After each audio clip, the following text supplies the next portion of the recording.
ઝાલા વીરમદેવની શૌર્યગાથાનો બોલતો પુરાવો છે ગુજરાતનું આ મંદિર પશુધનના દુઃખ દર્દ કરે છે ગાયબ અડપોદરા ગામે ડુંગર ઉપર ઝાલા વીરમદેવનું મંદિર આવેલું છે।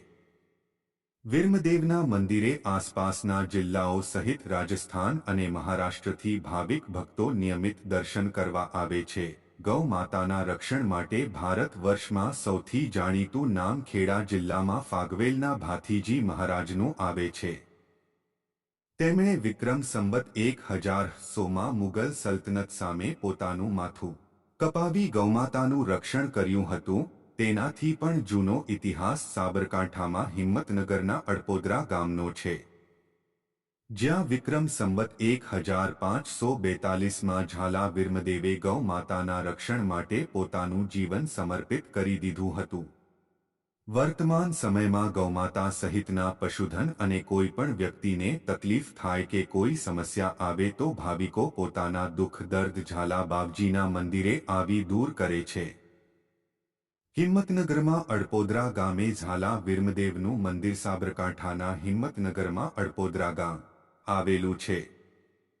અડપોદરા ગામે ડુંગર ઉપર ઝાલા વીરમદેવનું મંદિર આવેલું છે। વીરમદેવના મંદિરે આસપાસના જિલ્લાઓ સહિત રાજસ્થાન અને મહારાષ્ટ્રથી ભાવિક ભક્તો નિયમિત દર્શન કરવા આવે છે। ક્ષત્રિય કુળમાં જન્મ લેનારા ઝાલા વીરમદેવ હાલ મંદિર છે તે સ્થળે શહીદ થયા હતા। ગૌમાતાની રક્ષા માટે પોતાનું શીશ કપાવી ગૌમાતાના ધણને મોગલ સલ્તનત પાસેથી આબાદ છોડાવી પરત લાવ્યા હતા। સમગ્ર ઘટના દરમિયાન વીરમદેવનું મોત થયું હતું। કાળક્રમે વિવિધ લોકોને પરચા આપી આ સ્થળ પર પ્રગટ થઈ લોકોને પડી રહેલી સમસ્યાઓ તેમજ દુઃખ દર્દમાંથી દૂર થવા માટે એક આશા જન્માવી છે।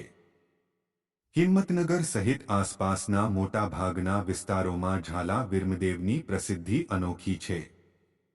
આજના તબક્કે પણ કોઈ પણ વ્યક્તિને પોતાના પશુધન માટે કોઈ સમસ્યા આવે તો તે ઝાલા વીરમદેવના મંદિરે દર્શન માત્રથી દૂર થાય છે।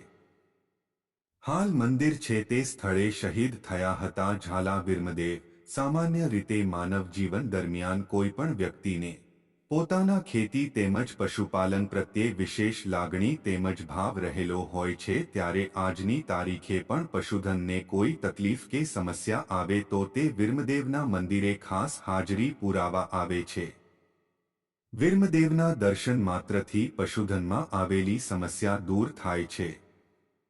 નિસંતાન દંપતી સંતાન પ્રાપ્તિ માટે વીર બાવજીના શરણે આવી માનતા રાખે છે અને તેમની માનતા પૂર્ણ પણ થાય છે। વીરમદેવના દર્શન કરવાથી કેટલાય ભાવિકોની માનતા પૂર્ણ થઈ છે અને એટલે જ લોકોમાં દિન પ્રતિદિન આસ્થામાં વધારો થતા મંદિરે ભાવિકોની ભીડ ઉમટી પડે છે।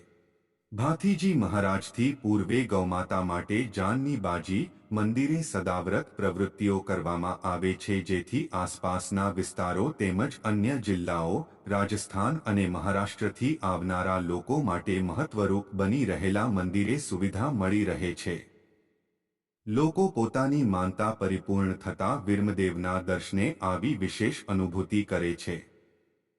ગુજરાતના ખેડામાં વીર ભાથીજી મહારાજ ગૌરક્ષા કરતા પોતાનું ધડ કપાયા પછી પણ તેમનું શરીર લડતું હોવાની પ્રચલિત કથાથી મોટા ભાગના લોકો પરિચિત છે। સાબરકાંઠામાં હિંમતનગરના અડપોદરા ગામે વીર ભાથીજી મહારાજથી પણ પૂર્વે ગૌમાતા માટે પોતાના જાનની બાજી લગાવી દેનારા વીરમજી ઝાલાની વાતથી ઘણા લોકો અજાણ છે। મુગલ સલ્તનત સામે જીવ આપી ગૌમાતાનું રક્ષણ આજે પણ વીરમજી હાજરાહજુર છે અને હજારો લોકોને દુઃખ દર્દ અને સમસ્યાઓથી છુટકારો અપાવી રહ્યા છે। દર વર્ષે ભાદ્રવા માસમાં મંદિરે વિશેષ મહામેળો ભરાય છે। મેળામાં હજારો લોકો આવે છે અને મેળાનો આનંદ માણી મંદિરે પોતાની માનતાઓ પણ પૂર્ણ કરે છે। વર્ષોથી ઝાલા બાવજીના મંદિર ભક્તોની આસ્થા જોડાયેલી છે। ઝાલા પરિવાર મંદિરની પૂજા અર્ચના કરી રહ્યા છે તો બીજી તરફ રાજસ્થાનથી મોટી સંખ્યામાં ભક્તો પૂનમે ખાસ દર્શન કરવા આવે છે। પૂનમના દિવસે મંદિરે ચાલતા સદાવ્રતમાં તમામ ભક્તોને મહાપ્રસાદનો વિશેષ લાભ મળે છે। ભાદ્રવા માસમાં મંદિરે વિશેષ મહામેળો પૂનમે મોટી સંખ્યામાં સ્થાનિક અને આસપાસના લોકો સહિત ગુજરાત બહારથી આવતા ભક્તોનું ઘોડાપૂર ઉભરાતું હોય છે.